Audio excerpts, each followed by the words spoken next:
지난 5월 이후 지속적으로 하락하던 배터리 소재 가격이 진정세에 접어들고 리튬을 비롯한 원자재 생산업체들의 주가는 급등했습니다. 여기에는 어떤 시사점들이 있을까요? 저는 배터리 소재 관련 업체들 주가가 급등하는 것을 보고 미국 대선에서 친환경을 주장하는 바이든이 이길 것이라고 생각했었습니다. 배터리 소재의 히토류 가격은 지난 3년간 계속 하락해 왔는데요. 그 이유는 첫째, 2010년대 중반 배터리 수요 증가에 대한 기대로 인해 호주를 비롯한 히토류 채굴 광산이 확장되며 공급 과잉에 노출된 점, 둘째, 배터리 기술 발전으로 인해 소재의 구조가 어떻게 바뀔지 모른다는 불안감 등이었습니다. 그런데 이런 우려를 근본적으로 불식시킨 쪽은 테슬라였습니다. 테슬라는 중국의 보급형 전기차를 생산하기 위한 공장을 건립했습니다. 사실 전기차를 개발할 수 있는 역량은 기존 자동차 업체들에게도 있지만 그 핵심 역량을 가진 인재들이 테슬라로 넘어왔기 때문에 테슬라가 전기차 분야에서 성공한 것입니다. 뒤집어서 이야기하면 그 인재들이 다른 스타트업을 만들어 테슬라를 추격할 수도 있을 것입니다.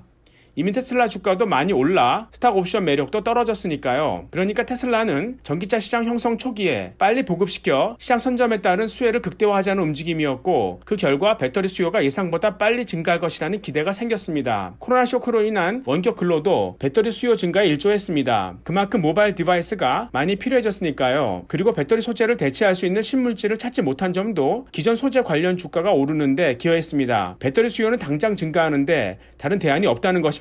원자재는 장기 투자할 만한 대상이 못 됩니다. 왜냐하면 땅을 밀어버리면 광산이 되므로 공급 과잉에 쉽게 노출되기 때문입니다. 따라서 공급이 수요를 따라가지 못할 때에만 한시적으로 주가가 오르는데요. 그 상승폭은 화끈합니다. 왜냐하면 수요 증가 시 가장 백워드에 있는 쪽이 협상력을 갖기 때문입니다. 세계 경제가 저성장에 돌입하고 노후를 위한 저축 부담이 가중되며 사람들의 분노 게이지가 상승합니다. 정부는 삶의 질 개선을 위해 투자할 수밖에 없고 그 대표적인 분야가 친환경입니다. 당분간 배터리 수요는 빠르게 늘 수밖에 없다는 말씀입니다. 그리고 배터리 소재 가격이 아직 바닥에 있기 때문에 광산 업체들도 지금 가격에서 생산 능력을 확충할 인센티브를 찾기 어렵습니다. 즉 당분간 배터리 소재 관련주의 랠리는 지속될 것으로 보입니다. 한편 전기차 보급에 있어 어려움을 겪는 이유는 충전 인프라가 미흡하기 때문입니다. 즉 충전기 수요도 급증할 것이고요. 또 배터리의 공급에 어려움을 겪는 만큼 배터리를 대신할 수 있는 수소 전지도 운송 및 보관 인프라 관련 기술 혁신이 이어지며 상용화가 예상보다 훨씬 빨라질 것입니다.